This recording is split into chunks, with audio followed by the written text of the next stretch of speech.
के तपाईँलाई हर्क साम्पाङसँग रिस उठेछ? गाली गरौँ गरौँ जस्तो लागेछ?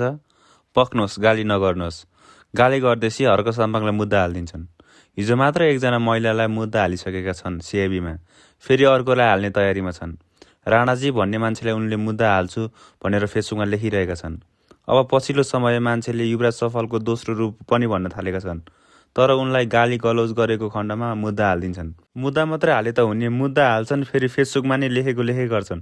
डबल बेइज्जत हुन्छ। कहिले पक्रिने हो, किन पक्रिन, यो राष्ट्रसभाको सरकारले, गृहमन्त्रीले भन्छन्। यहाँनिर एउटा कुरा चाहिँ के छ भन्दाखेरि हर्क साम्पाङले आफै पनि अलिकति विचार गर्नुपर्ने हुन्छ। उहाँले कोही एजेन्ट भनेर बालेनलाई भन्नुहुन्छ, बालेनलाई एजेन्ट भएको प्रमाण पनि त दिनुपर्ने होला, होइन? अनि गृहमन्त्री चाइना बोर्डर घुम्न गएको 3 दिनदेखि बोर्डर नै बन्द छ भनेर भनिदिनु भयो, त्यो पनि त प्रमाण दिनुपर्ने होला।